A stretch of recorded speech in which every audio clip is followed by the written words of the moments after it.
الحمدللہ والصلاۃ والسلام علی من لا نبی بعد۔ حضرات مکرم، ابو داؤد اور ترمذی شریف کی حدیث ہے کہ حضرت مسلم قرشی رضی اللہ تعالی عنہ اس کو روایت کرتے ہیں کہ میں نے یا کسی اور شخص نے رسول اللہ صلی اللہ علیہ وسلم سے صوم الدہر یعنی کہ زمانے بھر کے روزے کے حوالے سے سوال کیا، یعنی کہ ہمیشہ روزہ رکھنے کے حوالے سے سوال کیا، تو آپ صلی اللہ علیہ وسلم نے ارشاد فرمایا کہ تمہارے بال بچوں کا بھی تم پہ حق ہے۔ اسی طریقے سے رمضان کے روزے رکھو، رمضان کے روزوں کے بعد اس سے ملحقہ مہینہ جو شوال کا مہینہ کہلاتا ہے، اس مہینے میں 6 روزے رکھ لو۔ جس نے رمضان کے روزے رکھنے کے بعد شوال کے مہینے میں 6 روزے رکھے تو گویا اس نے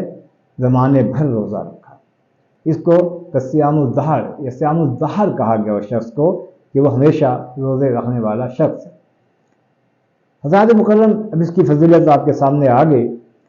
جو حضرات علماء کرام فقہ لکھتے ہیں کہ بہتر اس کا طریقہ کار یہ ہے کہ آپ ان 6 روزوں کو پورے شوال کے مہینے میں پھیلا کر رکھیں تاکہ پورے مہینے میں آپ جو ہے وہ حالت روزہ میں رہیں۔ لیکن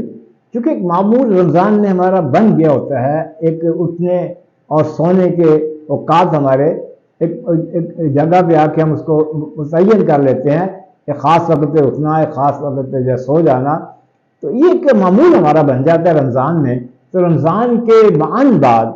یہ آسانی ہوتی ہے کہ 6 روزے متواتر رکھ لیے جائیں۔ متواتر روزے رکھنے کی پابندی نہیں ہے، صرف یہ حکم ہے کہ پورے مہینے پھیلا کے رکھو تاکہ اجر و ثواب زیادہ ملے۔ دوسری ایک اور گزارش کرنا چاہوں گا کہ دیکھیں، عید کے جو 3 دن ہیں، ظاہر ہے کہ خوشی کے دن ہیں، ہم اپنے عزیز و اقارب کے ہاں، دوست احباب کے ہاں جاتے ہیں، اور اسی طرح ہمارے عزیز و اقارب، ہمارے دوست احباب ہمارے ہاں تشریف لاتے ہیں، تو لہذا ان 3 دن کے دنوں میں وہ اجتناب کیا جائے تاکہ وہ کہیں آپ کا یہ عمل حضرت کہیں آپ کا یہ عمل دکھاوے میں یا ریاکاری میں نہ آ جائے کہ آپ کسی کے ہاں جائیں، وہ آپ کے لیے کچھ کھانے پینے کا اہتمام کرے تو آپ یہ کہیں میں تو روزے سے ہوں۔ تو لہذا کوشش کی جائے کہ عید کے 3 دن جو خوشی کے دن ہے، جو امت مسلمہ کے ایک دوسرے سے میل ملاپ کے دن ہے، ان 3 دنوں کے بعد بھلے آپ متواتر کے روزے رکھ لیں، اور اس کا ثواب جو ہے آپ کو زمانے بھر کے ہمیشہ روزے رکھنے کا اللہ تعالیٰ آپ کو ثواب عطا فرمائے۔ امید کرتا ہوں کہ اللہ تعالیٰ جس رب کائنات نے ہمیں رمضان کے روزے رکھنے کی توفیق دی، میرے رب کی توفیق کے بغیر تو میں قدم نہیں اٹھا سکتا، پھر رمضان کے روزے کیسے رکھ سکتا ہوں، پھر نمازیں میں کیسے پڑھ سکتا ہوں، پھر میں تلاوت قرآن کیسے کر سکتا ہوں، پھر میں نوافل کیسے پڑھ سکتا ہوں، پھر میں صلاۃ التسبیح کیسے پڑھ سکتا ہوں، پھر میں انفاق فی سبیل اللہ کیسے کر سکتا ہوں۔ لا حول ولا قوت الا باللہ، یعنی کہ اللہ کی توفیق کے بغیر ہم یہ کام کر ہی نہیں سکتے۔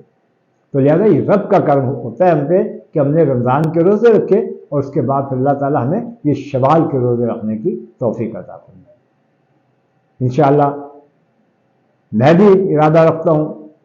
آپ بھی ارادہ کیجئے، اور رمضان کے بعد ماہ شوال میں یہ 6 روزے رکھیے تاکہ اللہ کی جناب سے ہمیں بے پنہا اجر و ثواب ہمارے مقدر میں لکھ دیا جائے۔ جزاکم اللہ خیر، واحسن الجزا۔